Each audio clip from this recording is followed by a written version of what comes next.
Olá, bem-vindo à parte 9 da dinâmica rotacional. Bom, na verdade, eu espero com essa parte fechar o capítulo, né, e coroar o momento angular de uma forma mais matemática, de uma forma mais trabalhada, porque não tem jeito, a gente não pode também ficar evitando contas, né, numa mecânica analítica como essa. Bom, para isso, nós vamos voltar naquele exemplo mais simples da gente reconhecer um momento angular, como é que está a disposição vetorial dele, né, a configuração. Então a gente pode pensar mais ou menos como um corpo aqui assim, ó. Eu tenho um corpo aqui. Bom, comecei aqui com a canetinha verde, deixa eu começar com a preta. Eu vou usar a verde para denotar os vetores posição, porque eu acho que fica mais organizado dessa forma.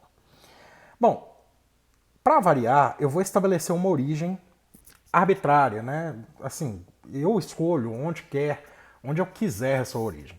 Entretanto, eu não sou bobo nem nada, eu vou escolher uma origem que facilite a minha vida, né? Que seja conveniente. Então tá aqui. Aqui vai ser a minha origem. Esse corpo, ele está nessa trajetória circular que eu desenhei aqui. Então, suponhamos que ele esteja aqui, ó, nesse ponto, e esteja executando uma trajetória circular dessa maneira aqui. Eu vou traçar o meu raio vetor. Então, eu vou simplesmente traçar da distância ao ponto, naquele exato momento onde o corpo se encontra. Eu vou chamar esse raio vetor aqui de R'. Para não haver confusão, eu vou estabelecer que o centro de massa desse corpo está mais ou menos aqui, está bem no centro dele. Eu escolhi assim, um local que seja conveniente, não se esqueçam disso, tá? Então aqui está o meu centro de massa, vou até colocar aqui cm, e aqui vai ter o outro raio vetor. Esse outro raio vetor é da origem ao centro de massa. Então tá aí. Para diferenciar, eu vou chamar ele de R'. Tá aí. Bom, como a gente tem feito ao longo dos exercícios anteriores, né, dois vetores que denominam a posição em relação a uma origem ao centro de massa e uma origem à posição que escolhida, né, que ele se encontra naquele determinado momento durante a rotação, aqui nós vamos fechar, né, essa dinâmica vetorial aqui, ó, dessa maneira. Então vai ter um vetorzinho aqui, ele saiu meio torto, deixa eu ver se eu consigo colocar ele retinho aqui também para ficar mais ou menos bonitinho, né? A gente fecha isso aqui e é como se eu tivesse um vetor daqui, ó, do centro de massa até o ponto onde o corpo se encontra. Esse aqui, para não haver confusão, eu vou chamar ele de R''. R''. Beleza? Então só dá um zoom aí para vocês perceberem como que eu estou fazendo. Né? Aqui deixa eu só consertar a setinha do vetor para ficar mais caprichadinho. Ficou um setão, né? Mas enfim. Vocês perceberam então como que está a dinâmica aí. Não é difícil a gente perceber, né? Usar uma matemática simples, uma álgebra bastante simples aqui, que R', o vetor R', ele é simplesmente a diferença entre o vetor R'zinho e o vetor R'.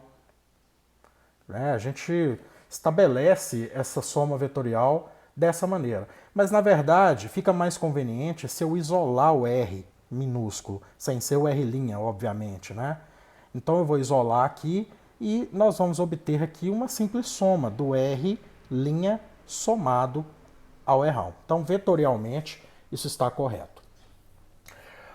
Bom, eu sei que a gente tem pensado ao longo de um corpo inteiro, né? Então a gente aplica uma integral, mas eu quero convidar vocês a voltar a pensar discretamente nisso. Ou seja, a gente está olhando uma partícula isoladamente, depois a gente pode estender isso para o resto do corpo, tá? Mas, para essa partícula, a gente tem o seguinte. Então eu vou determinar aqui um momento minúsculo apenas para essa partícula. Não é do corpo, é apenas para essa partícula. Tá? Então eu vou determinar que o momento L minúsculo, isso quer dizer que é apenas para a partícula, ele vai ser dado por R' vetorial momentinho, né? Se é que a gente pode falar assim. Ou seja, para a gente, dando uma esmiuçada nisso aqui, ele vira a massa vezes o R, agora eu já estou pensando escalarmente, né? Que multiplica o R ponto, né? Aqui seria a nossa velocidade, então aqui seria o nosso R ponto. Bom, isso aí eu pensei para uma partícula. Se eu quiser estender, eu tenho que enfiar um somatório aí, porque eu estou analisando isso de maneira discreta, não é contínuo ainda, de maneira discreta. Então, eu terei aqui o seguinte, o meu elão, aí agora já é para o corpo inteiro, né? O meu elão é a soma, é o somatório, né? A gente pode falar assim, da iésima partícula, ok?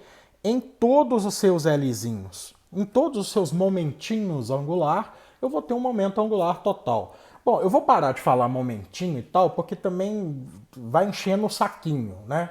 Então, a partir de agora, vocês já estão familiarizados com os termos, eu vou, espero, né? Eu vou concluir que vocês já saibam o que eu estou fazendo a partir de agora.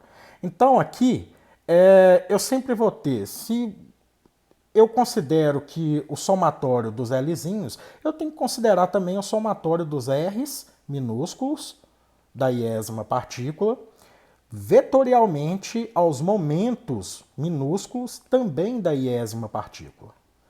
Perfeito? Isso aqui nos dá a seguinte relação, olha se vocês concordam. O L total vai ser a soma, então vamos continuar aqui colocando o somatório, né? O somatório de M'inho I, Rzinho I, ok?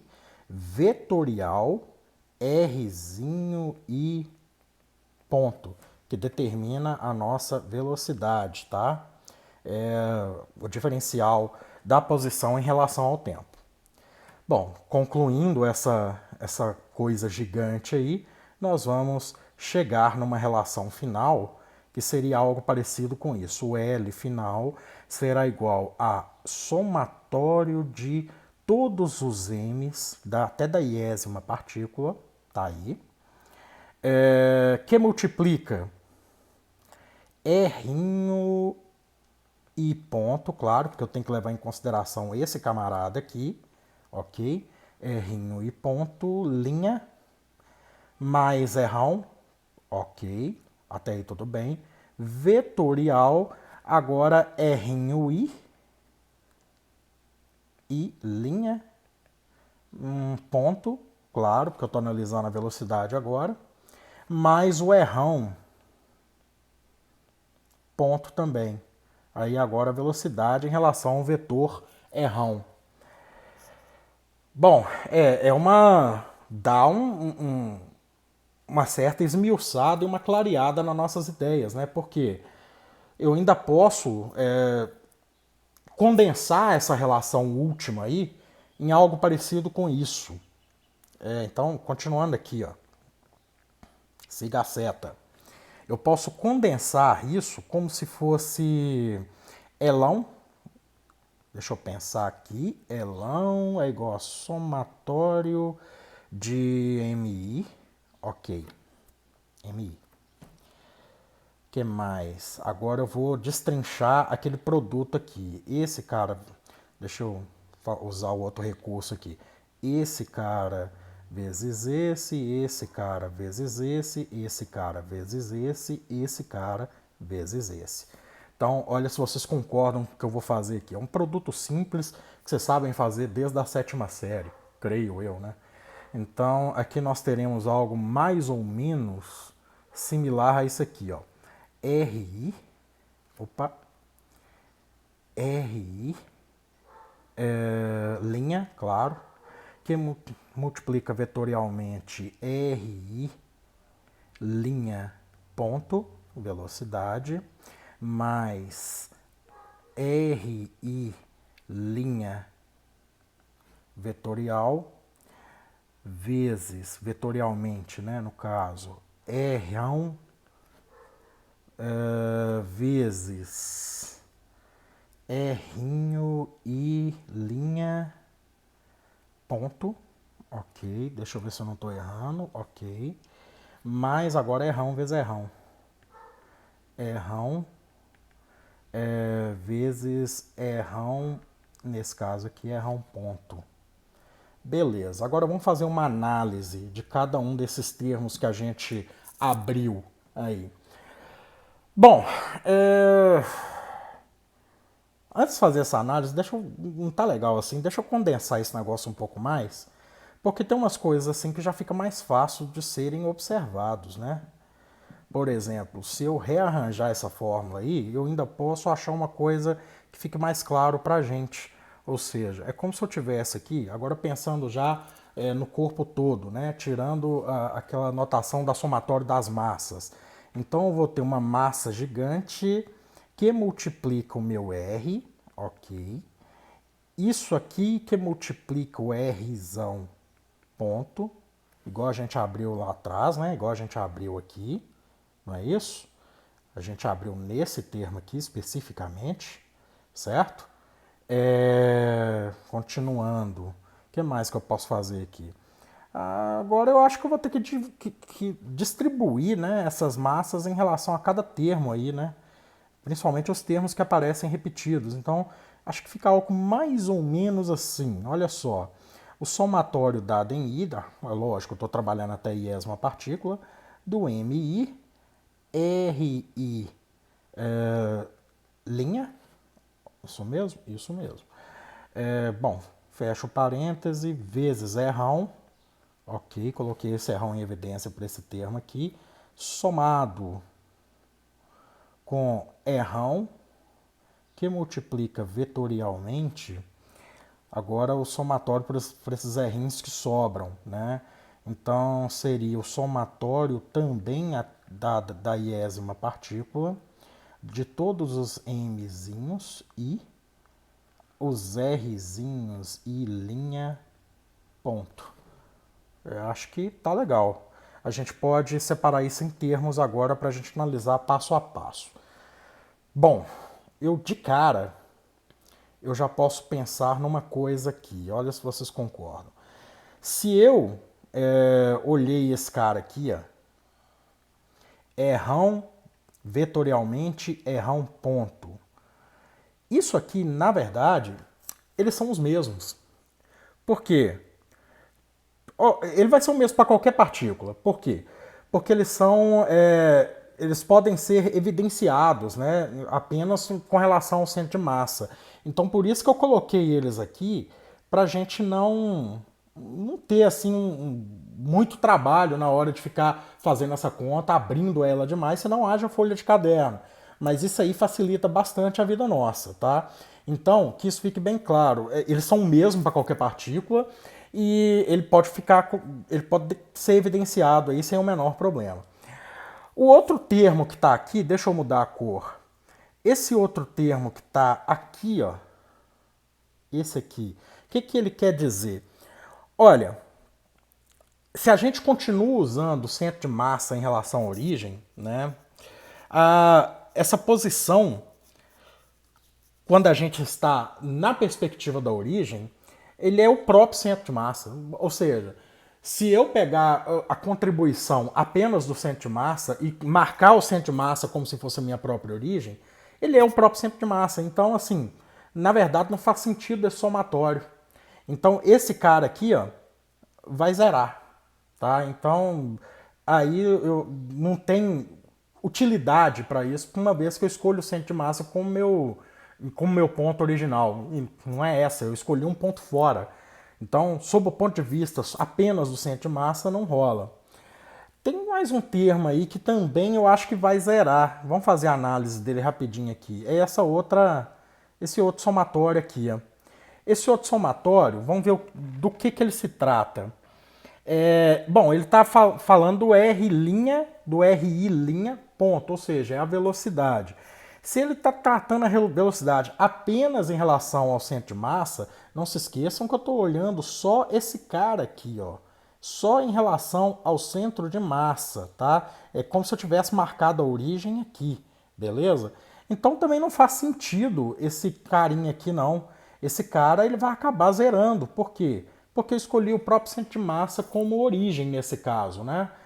Eu não, né? Eu escolhi fora. Mas a conta demonstra que existe uma contribuição do centro de massa e que não faz sentido no caso. beleza? Então, deixa eu ver, tá faltando mais coisa aqui que eu esqueci de abrir, viu, pessoal? Tem mais um termo aí. Esse termo seria... Deixa eu colocar uma soma aqui. Vai caber? Não, é que esqueci de colocar um outro terminho aí. Porque senão vai zerar tudo aqui, ó. Esse terminho, deixa eu conferir aqui. Vai ser esse cara, esse cara, esse cara tá ali, esse cara tá ali, esse cara tá ali, esse cara eu já evidenciei. Faltou esse cara aqui, ó, para abrir ele também. Ou seja, eu tenho que colocar um somatório para ele também.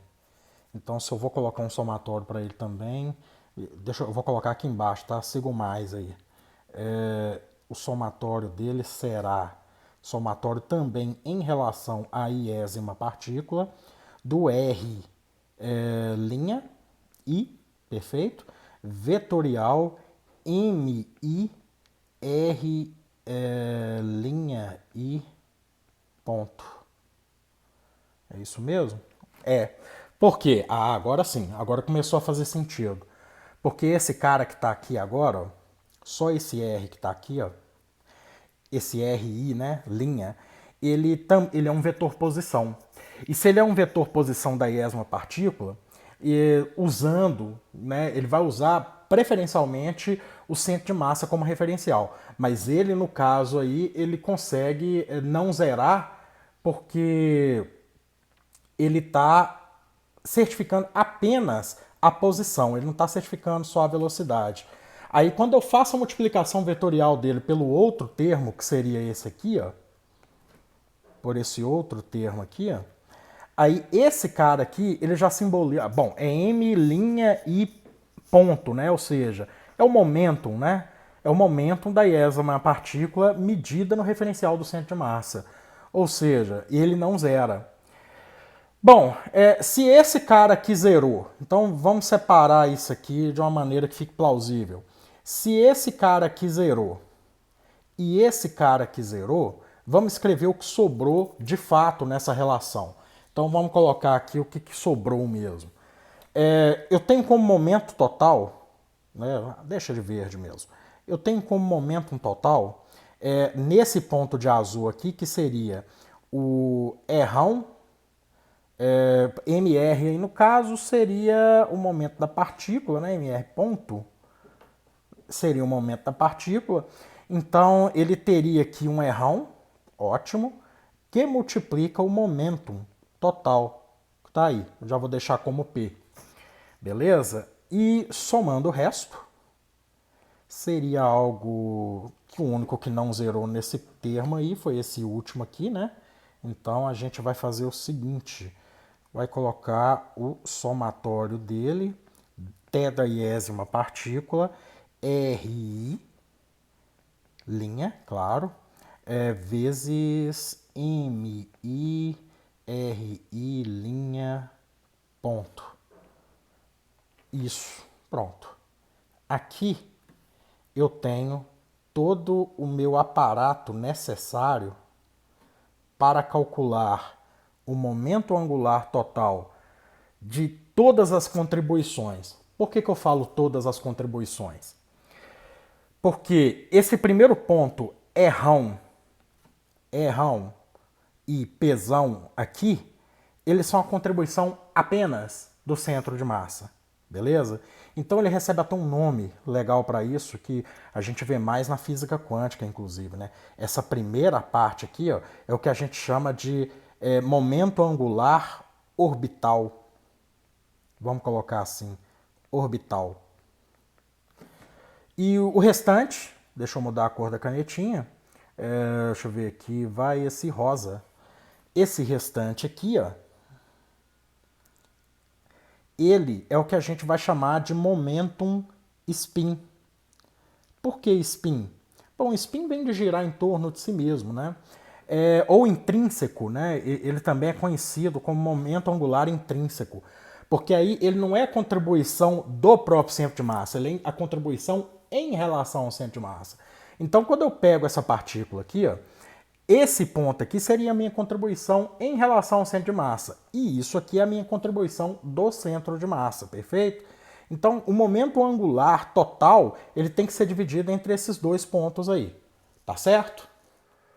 Bom, baseado nisso, então, a gente pode ver como que isso vai agir numa situação generalista, né?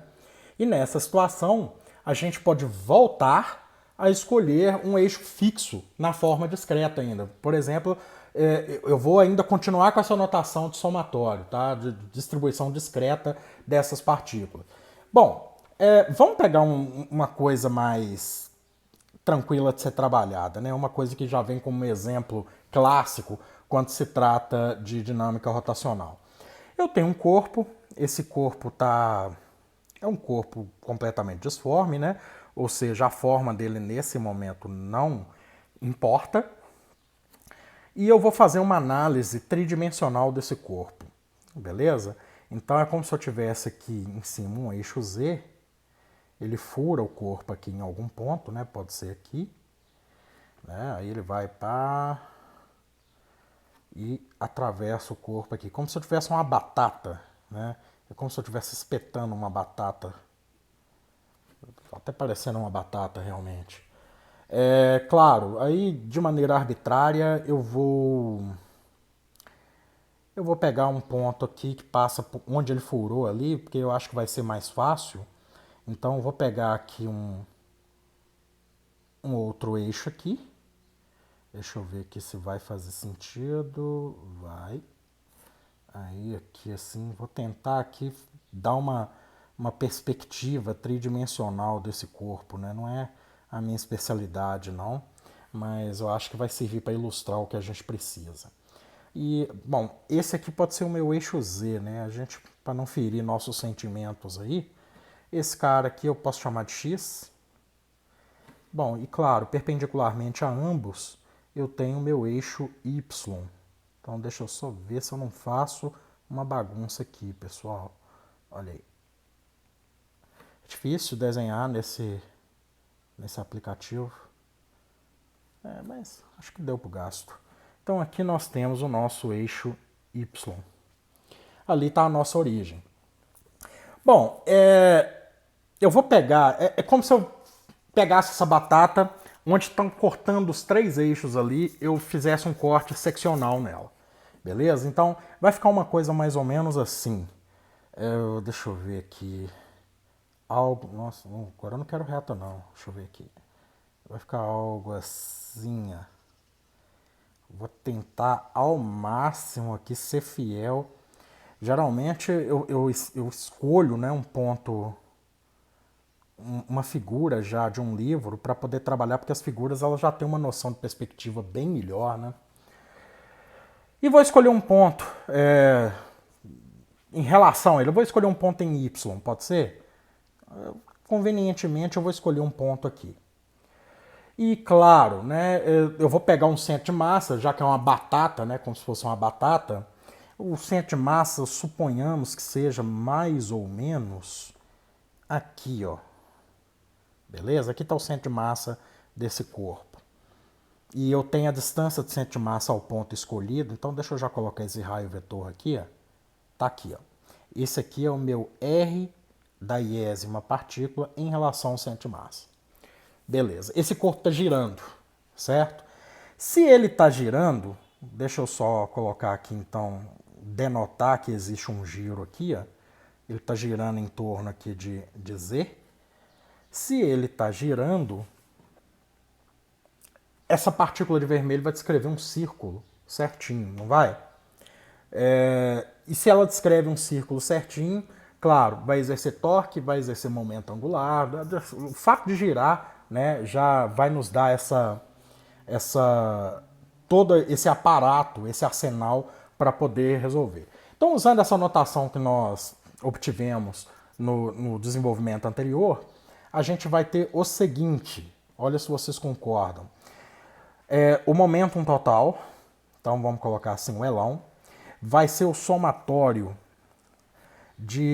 do momento dessa iésima partícula em relação ao raio vetor em relação ao centro de massa, não é isso? Vezes agora a velocidade. Então seria RI, só que ponto, né? Porque é o momento, né? É vezes a posição. Bom, vamos dar uma esmiuçada nisso, né? Porque eu posso pensar de uma... Se eu for olhar bem o que é a velocidade nisso, o que seria a velocidade nisso? Vamos dar uma olhada na velocidade aqui com mais carinho. O RI ponto, ou seja, a nossa velocidade, deixa eu colocar aqui a velocidade de I, certo? Ele é, nesse caso de giro, o ômega, só escrever direito aqui, ele é o ômega que multiplica o RI. Tá, beleza, Fernando. Bom, se a velocidade é isso, eu posso substituir aqui, né? É minha cara fazer isso, né?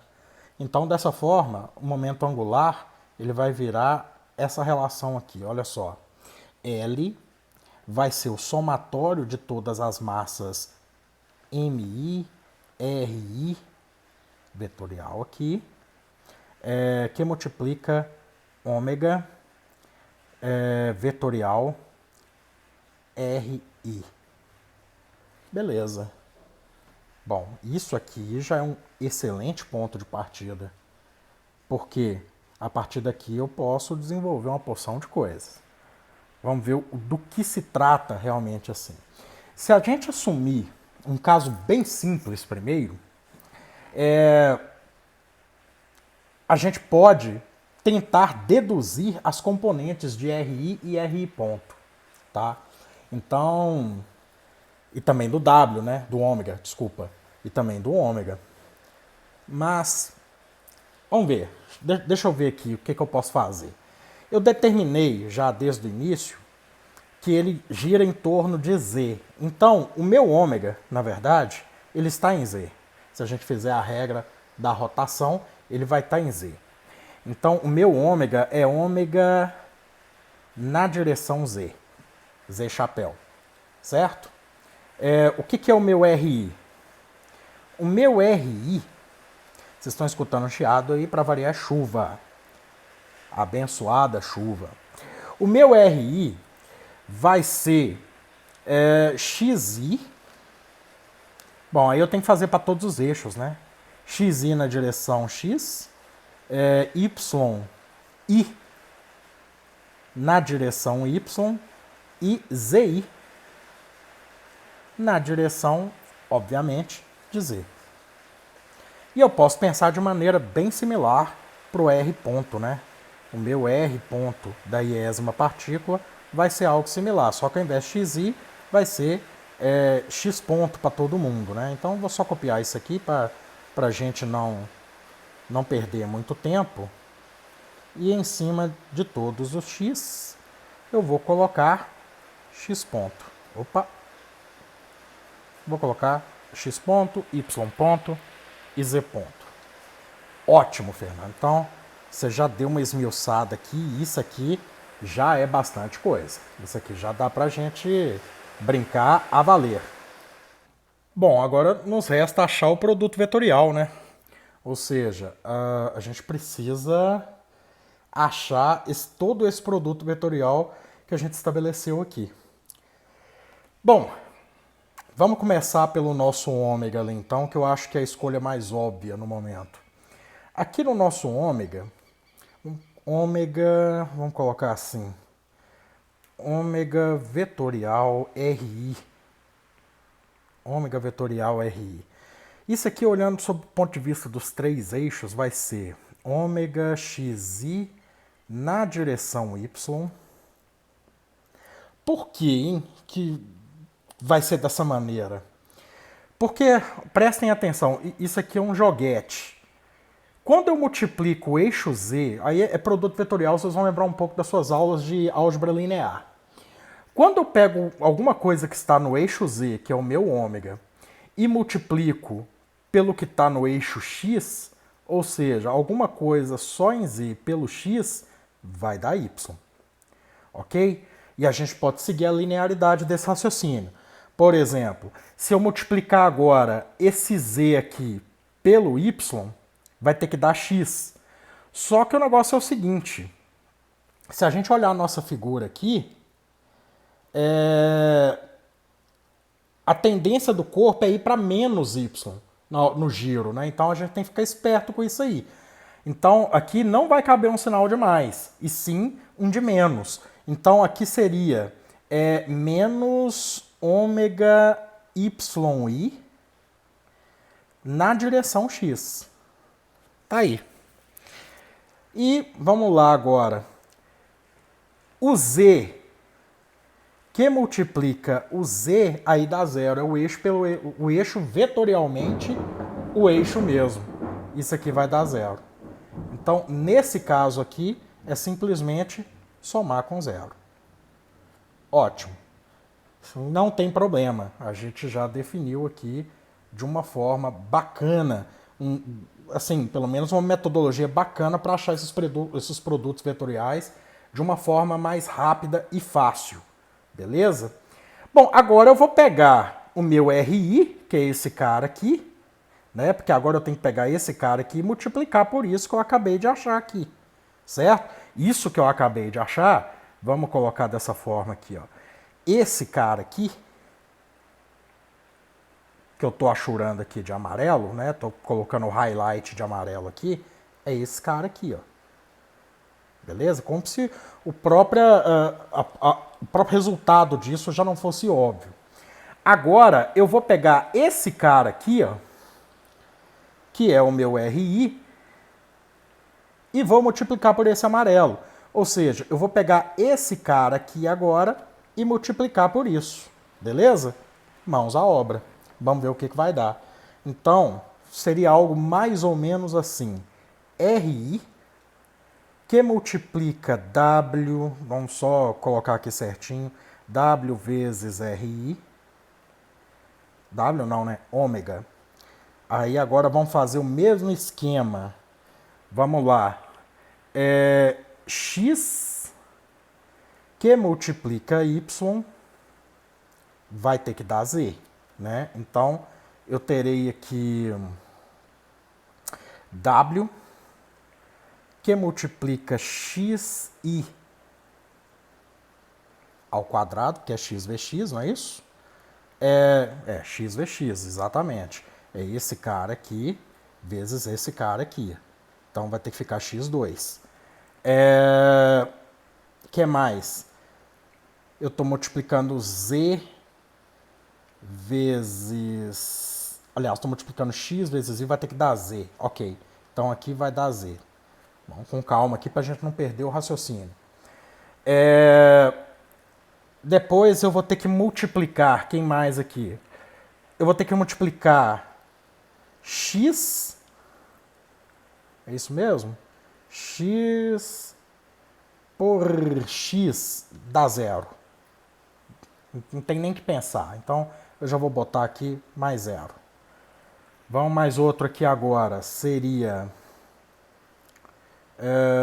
y vezes y dá zero.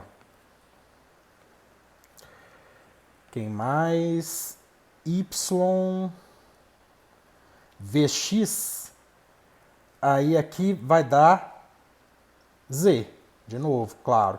Então aqui eu posso chorar um soma aqui que vai dar wi ao quadrado, que é y vezes z. Na direção z. Ok. Continuemos. Eu tenho agora z vezes x. Não, peraí. Agora eu tenho y vezes z.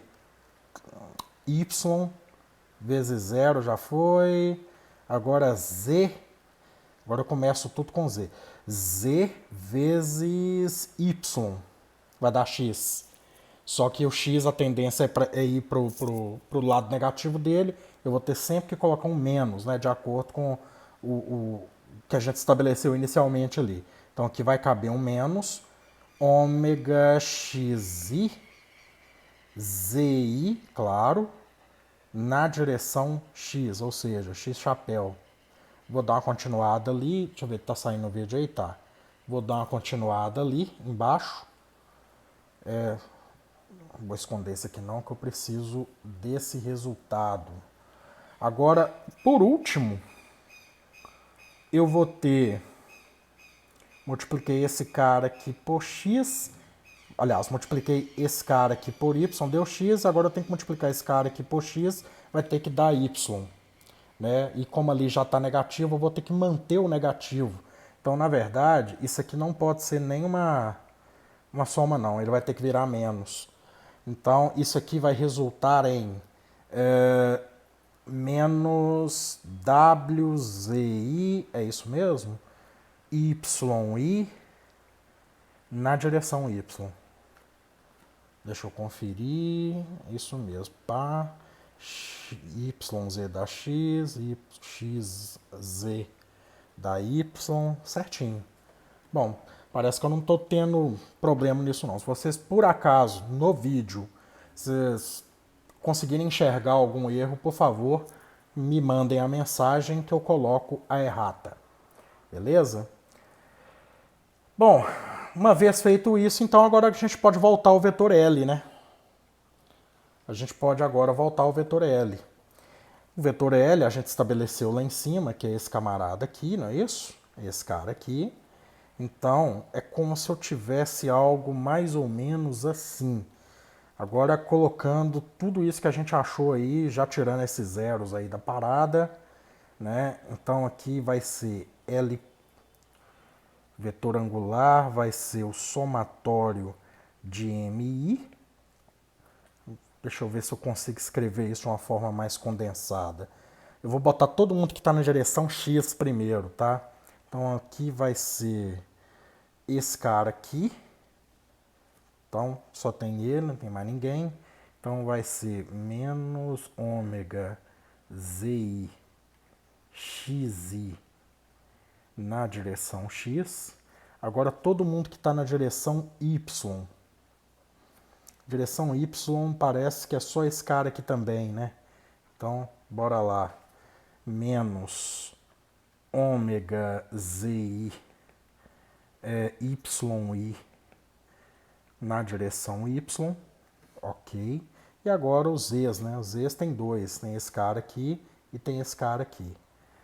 Então, a gente pode colocar o seguinte. Eu já vou colocar, tem uma evidência aqui. Vai caber um mais um ômega que multiplica xi ao quadrado mais yi ao quadrado, isso aqui na direção z. Posso fechar. Cara, isso aqui deu um negócio melhor do que eu esperado. Prestem atenção nisso aqui. x2i mais y2i. Isso aí, na verdade, se eu for olhar a geometria, isso aqui vai ser a distância ao ponto de origem, distância ao eixo. Vai ser isso aqui, ó. Na hora que eu fecho esse triângulo, eu tenho aqui ZI, YI, ZI. Algo mais ou menos assim, né? Ou seja, é a distância tetraédrica dele, que é dado simplesmente por uma relação pitagórica. Então, a gente pode simplesmente chamar isso... A gente pode dar um nome legal para isso. Né? Pode ser um ρ, né? Um ρ i ao quadrado. Será que a gente pode colocar assim? Vou colocar até respeitar o verde aqui. Ó. Isso aqui, a gente pode chamar isso aqui de ρ da iésima partícula ao quadrado. Ou seja, a distância que a gente está ao eixo. Ah, tá. Mas vamos rearranjar um pouco mais essa forma, que ela tá meio esquisita ainda. Deixa eu rearranjar ela aqui, porque não tá legal dessa forma. Deixa eu ver o que eu posso fazer aqui antes de colocar esse ρ aí, tá?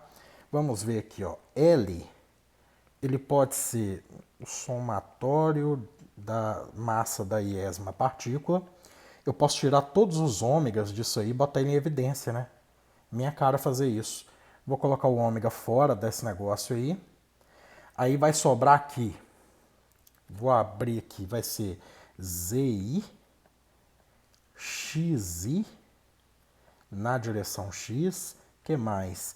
menos ZI, YI na direção Y, mais os dois lá, né, que seria o nosso X2I, não é isso? Mais Y2I na direção Z.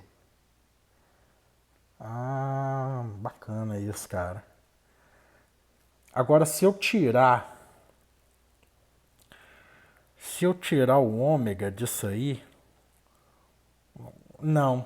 Eu vou passar o ômega para o outro lado. Vocês vão entender o que eu vou fazer aqui, ó. Eu vou até copiar, porque vai ser conveniente para mim fazer isso. Vocês vão entender o porquê agora, porque vai dar uma clareada tão grande, né, que aí vocês vão ver o que está acontecendo aqui de verdade. Deixa eu só apagar esse rho aqui, que ele veio de gaiato, e eu vou pegar esse ômega que está aqui, ó, e vou passar ele para o outro lado. Vocês vão entender o porquê que eu estou fazendo isso.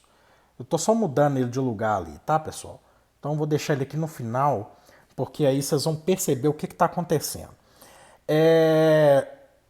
E vou pegar essa somatória das massas e vou transferir para cada um desses termos. Pode ser? Então, seria algo mais ou menos... Deixa eu copiar mais uma vez essa relação aqui para nos poupar tempo. Seria algo mais ou menos assim. Deixa eu passar a quebra de página. Algo mais ou menos desse jeito. Ó, vou tirar aqui os colchetes. Depois eu volto com eles. Vou copiar esse cara aqui, ó, e vou distribuir ele para todo mundo aqui. Será que... acho mais fácil. Então é como se eu tivesse aqui, ó. Vou chegar esse cara para cá, eu vou ter um MIZI, ZXI, eu vou ter aqui menos, né, no caso, para esse cara aqui também, deixa eu só tirar aqui para não dar confusão, menos aqui, e aqui eu já vou tirar esse mais aqui, ó, e vou chorar um sinal ali de... Vou chegar para cá um tiquinho, tá dando para ver no vídeo aí, tá, né? Vou colocar para ele aqui também, só colocando o nosso mais aqui para a gente não esquecer. Agora eu fecho aqui de novo os colchetes. Eu simplesmente tirei o somatório de MI da evidência, tá, pessoal? Foi isso que eu fiz. Agora também, se eu quiser... Bom, agora eu posso olhar para cada um, né? Já que ali está rodando... Bom, acabou o exercício, na verdade. Já que ele está rodando em torno do eixo Z, eu vou escolher o meu LZ. Não é isso? O meu LZ, na verdade, o meu momento angular em relação ao eixo Z, ele vai ser esse camarada aqui, ó. Vai ser esse cara aqui. Vou botar aqui, tá? Vai ser esse cara. Só que tem o seguinte, né? Deixa eu só tirar essas chaves aqui. Tem o seguinte, isso aqui é o L de Z, não é verdade? E eu tô chamando esse cara aqui de ômega, né? Esse cara aqui eu apelidei ele de ômega. Ômega não, perdão, de ρ. Esse cara aqui é a distância da iésima partícula ao eixo, não é isso? Bom, olha só, galera, como é que o negócio... Por isso que eu coloquei o ômega no final. Na verdade, esse ômega aí, ele é quando eu pego esse somatório da massa, quando eu pego esse cara aqui, ó, e multiplico pela distância ao eixo ao quadrado, isso nada mais, nada menos é o momento de inércia. Então, olha só, o meu LZ, na verdade, ele é dado pelo momento de inércia em Z vezes o ômega executado. Só que o negócio é o seguinte, tá, pessoal? Aqui, a gente já vai começar a fazer um produto de inércia aqui. Esse produto, ele é só em relação a Z.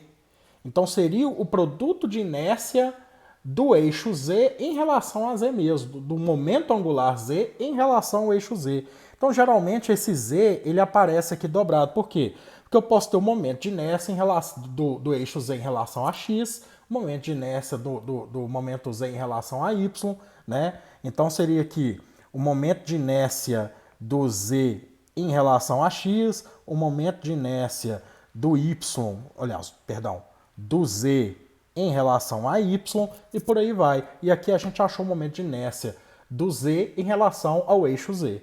Beleza? Então, vocês vão topar com essa nomenclatura aí nos livros e para vocês não estranharem. Mas o legal é que, mesmo fazendo uma análise discreta, né, em relação a esses três eixos aí, numa rotação, entre aspas, simples, né, a gente acha que o momento angular é nada mais nada menos do que o momento de inércia multiplicado pela velocidade angular. Beleza? Bom, na próxima aula eu vou falar um pouco mais sobre esse produto de inércia, tá? E também o tensor. Vamos finalizar, né, com o tensor de inércia, porque ele é muito importante. Geralmente, nos exemplos anteriores que a gente trabalhou na aula passada, o exemplo do peão, o exemplo do carretel, o exemplo do giroscópio e tudo mais, eu já tenho pré-definido o meu momento inicial de cada um. Agora, eu preciso saber qual é o momento inicial em relação ao eixo de rotação.